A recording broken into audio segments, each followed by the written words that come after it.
The story of this series, there have been many chapters going throughout the year, but the culmination comes here at TI. Will it be a story, Avery, of revenge for Talon, or will it be a story of continued playoff dominance for Team Liquid? His most prolific hero in professional matches. It's everywhere. Nisha actually using the early Q to be able to stop Q and gets them a first blood for Team Liquid. Not as bad a matchup as it used to be because, of course, you're not playing off Treants. And you have this Treant Morphling lane, which is just a powerhouse of a lane, especially for a Darkseer that doesn't have a melee for to combo with. Oh, Nisha playing the margins there. He went down to below 10 health against that final hit from Makoto. Makoto's still playing for it. Paragon's going to come in, and he's going to be in a bit of trouble here. Nisha is going to be slapped down as the creeps were underneath his tower. I mean, it's crazy. You were talking about the brick wall hero that is Morphling. I'm looking at this Tidehunter. I'm looking at a mid lane Kunkka. I mean, these are three different brick wall heroes that just stand in lane and are not that easy to gank, not that easy to kick out a lane. And if your mid lane continues to lose like it's going to, once again, Q snacks in that final hit to be able to finish him off. They're going to get the kill on Q in return. Stuck underneath the tower, no problem for these two supports, but the trade-off is so favorable for Talon. See if we can use this one. I mean, this is another really good Primal Beast room. He has gotten his pick. Double damage with an Ion Shell Surge. 23 here. A certain amount of burst damage. Pops out, double damage, hits him with a stun, grabs him immediately, but he's already morphed into strength. It's too late. I mean, you have to force him off here. You cannot let 23 sit down here against a double damage Surge Primal. 23 is trying to hold on to its waveform, forced to use it now, and that's when Midgame, who just hit his level 6, is going to pop up, and nobody from Talon rotates over. Still looking for the levels on Ollie. Jabs is going to be spotted here. Nisha. Another power room. An opening. They have really given these power rooms away. Can he get 23? Burst him down. It's done. Okay. Jabs comes out of the trees, and now he tried to help 23, but he's only going to be a victim right next to him. Surprise from Liquid. Nisha making these power runes worth everything right now. And they get the Ravage. On top of everything, to get that ult for free. And Midgame thought this phase, we killed 2 heroes, it means I could stick around and farm some more. No, Talon will keep the pressure on. Nisha's gonna pop out of those trees. They're gonna quickly grab him to go growth into the torrent, try and chain these disabled to finish him off, and that's enough. Zai now showing up with the wall. Not very good by itself, but maybe with a little helping hand here from Boxy, they can get something. The Bedlam put onto the Darkseer to help bring down Makoto. That damage is just enough. Make a kill for Boxy, but Zai may pay the price for it, trying to get away with the Spirit Vessel, but it'll take him out. The heals from Insania not delivering in time. Good TP away from Boxy, though. He will keep his kill streak intact. So Insania could bring up a lot of the damage powerhouse for Liquid going in. Lurking, finds him. Q. Now they are going to TP in for this one. Talon is saying this is a fight that we can still take. Makoto is going to be able to grab Boxy. Tried to stop him. Stops the fear very nicely with the X pull back, and Boxy will die for that. Q for Boxy, trade off of 4s, but Boxy was the one with that mega kill streak, so that was a kill worth a lot for Talon. I mean, you're talking about Talon being happy with the pace, but I do feel like Liquid are just getting more out of the map right now, particularly with the fact that Midgame went back for this Midas, and he's joining all these kills every 60 seconds. Liquid are happy to trade these kills out if it means Midgame gets more XP, more earn charges. He gets to go back to the jungle, not getting ganked because Talon are not making a play of their own, which should be pretty obvious on this map with the extra lane shove you have between Darkseer, Enchantress, and the Primal. And the second they split up, you just go straight back in. And now Talon has to react again.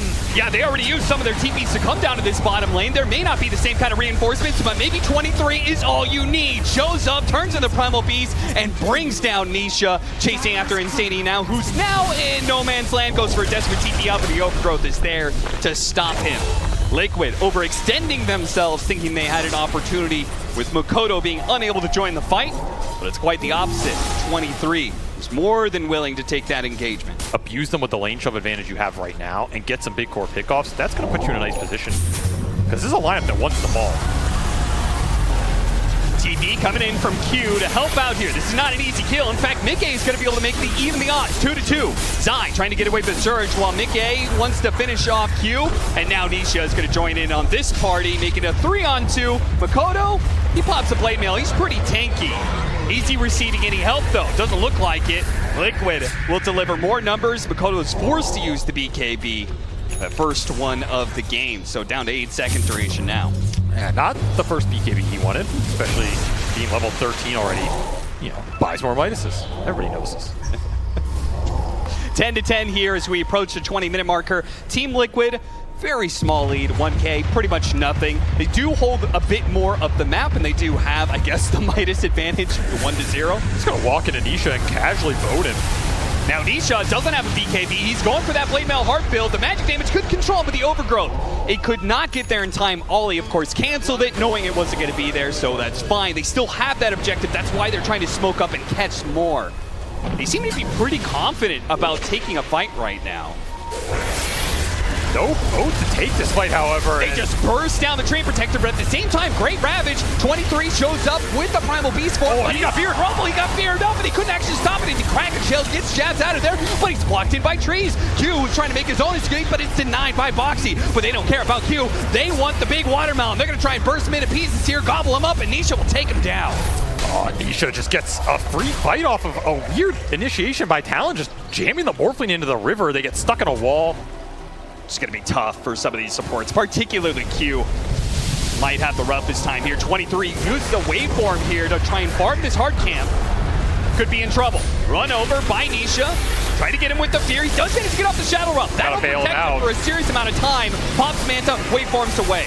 Great morph there from 23 that keeps him alive and might even be able to get a return kill here. Boxy self-fuels to dispel some of this. Nisha comes charging right in, trying to protect his supports as best as possible, and Jabs may even be trouble. He just does not seem to be tanky enough anymore to deal with the Primal Beast. And this is before the late game break comes out. So at some point, eventually, there's a high chance they get dewarded or Liquid just move through the area. Zai is the person without a BKB who's very often alone. Mickey immediately tries to join him, and they say, okay, let's take Mickey instead. The wall goes out trying to help him out. Mickey does do a good job of reality trying to get away, but he is just getting deeper in there. 23, though, getting knocked around by Zai, and now Nisha is going to hop in into the mosh pit. He goes, and the pure damage slices down 23 so effectively. Just can't get anything going in the fights. Liquid playing the map way too well and not giving an even footing to Talon. Continue to struggle here to push in this late game. 10K gold lead almost for Liquid. That Aegis did a lot for them. And now you're going to see the Ags do very much for the Morphling? I didn't really see it. I don't even think he did anything with it. Troublesome for Talon. And another freebie.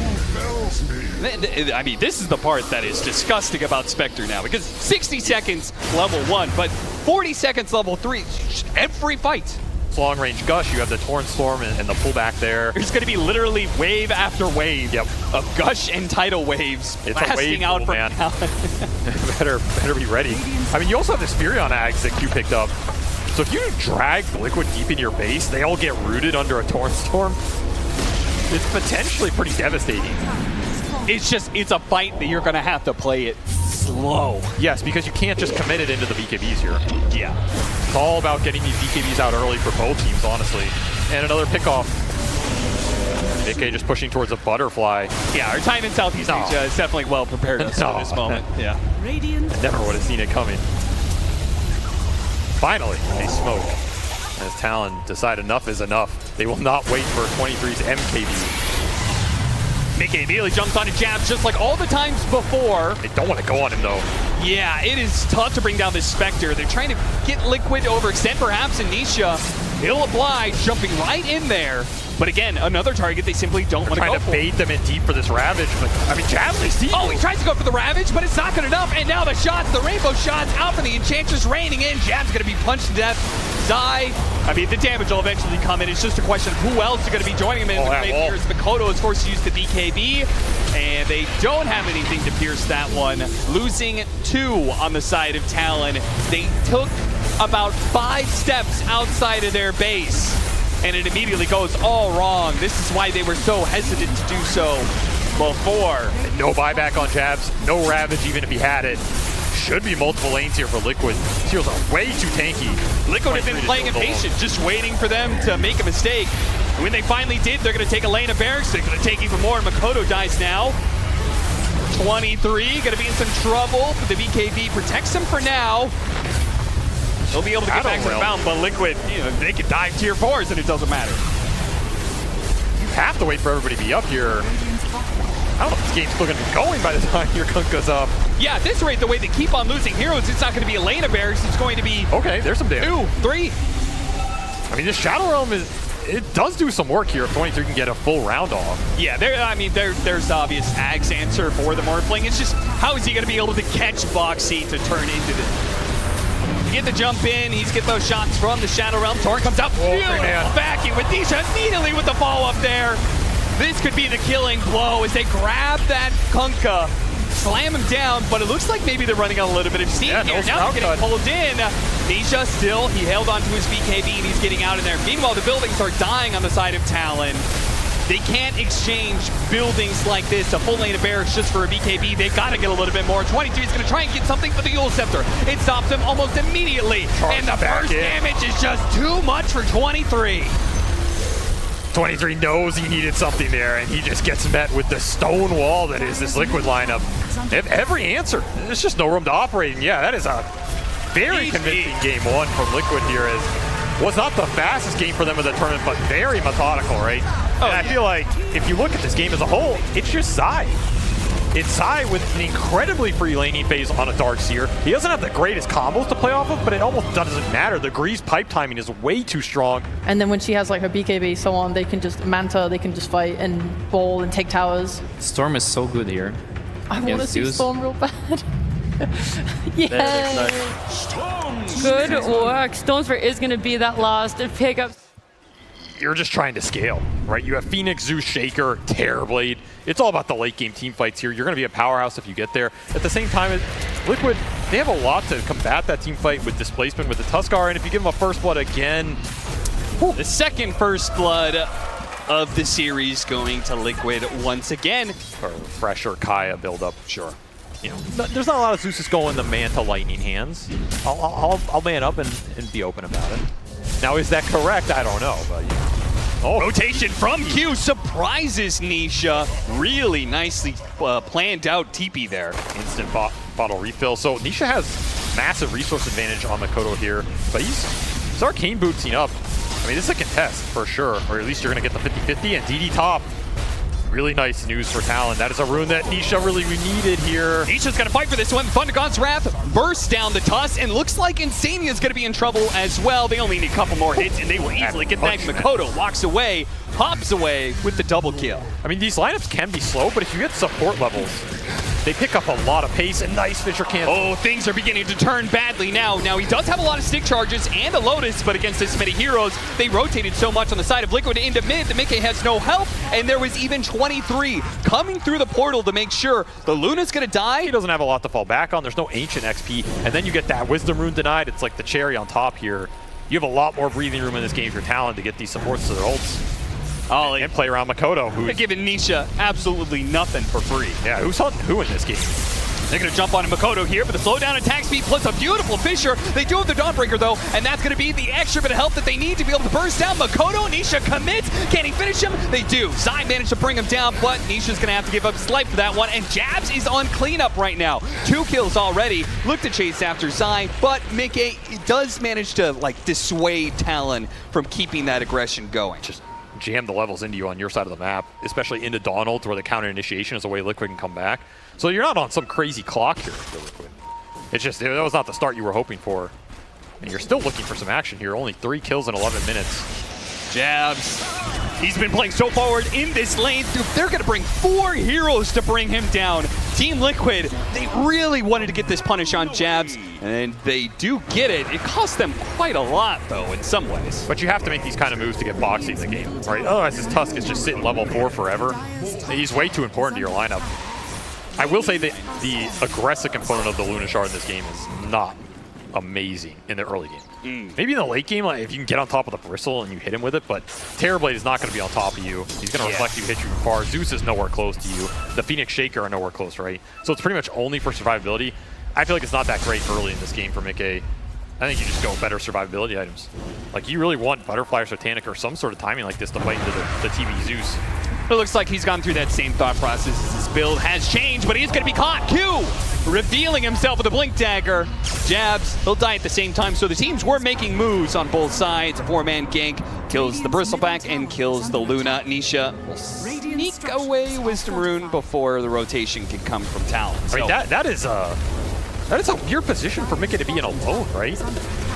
Yeah. Just walk up mid lane, you get Echo Slam. Maybe not expecting the blink to be this fast, but it was Brown Boots rushed by Q. Quick Thunder and the burst damage, it comes in. They collect pretty quickly on that one, but 23 is committed heavily to be able to finish up this tower. Might pay the ultimate price for it as Boxy gets him down. Tag team, that's pretty easy. Boxy's gonna be left behind though as the punch finally comes through, but double kill for Makoto. What's that worth it for 23 to stick around like that? I mean, no, but it feels good for his team. But it is great for Q, and if we've seen Talon do anything, it's off the back of their 4, right? When Q has a good game and he's rolling, everything just starts to flow for this team. Yeah. And this fast blink has paid off very swiftly here. Yeah, because he was thinking about getting the arcane boots at some point in time. I remember very early on, he had the 900 gold. I was like, yep, is he going to go for it? But he went for the fast blink, got a kill. Now, he can maybe help Ollie. No. That's just enough burst. And this is the combo we should be seeing a lot from Liquid right here. Stormseer and Ancient Apparition helps out a lot to be able to land that Ice Blast. You even have Max Snowball throwing some more magic damage on the amp. Max Vortex is going to do some work here, and they're still looking. Can they control him enough? Easily. Burst him down. Jabs. Dawnbreaker coming in for an extra stun. The extra bit of burst damage required as well. 2 down as successful moves from Liquid begin to ramp up. All those support levels they were lacking come in, and now they're just straight up ahead with level 9s. Liquid finding the opening here. Big pickup's going to give him a lot of momentum and pushing towards a pretty decent mid-game timing on these 3 cores if you can get to some early BKBs, which is what they're eyeing. Because there's, again, very limited control on the side of Talon to deal with that double, triple BKB timing playing the Luna objectives game. What happens if Liquid just decide to start forcing Roshan in buildings with some spell immunity? Not a lot to throw into it, right? Jabs just needs to be strong enough that he can frontline and waste the duration. And so far, Jabs is the one continuing to get punished. Yeah, he's plummeted down the network chart. He is 4 deaths will do that. Way far behind everybody else. Yeah, he's not had a huge amount of ancient stacks because the supports have been active around mid for Talon, prioritizing Makoto. His lane was pretty rough. I mean, Midgame had first blood and it's a Luna lane. And he's just the one getting hunted right now. Yeah, this is going to be the second time he's going to be ganked around his tier 1 tower bottom lane. And the TPs will come far too late to get the punish. Liquid have identified the weak point in Talon right now. It is Jabs, and they are continuing to exploit it. A 5th death for the Bristleback. Just no front line in sight. He still doesn't have that Ags. It's going to shift more weight to Q and Makoto to find some pickoff. Goes Wrath is going to reveal the 2 supports. They quickly go for the Tusk kill, see if they can burst him before the Snowball. Not quite good enough. That's going to delay this kill just a tad bit. As a result, Insania will be able to go home free.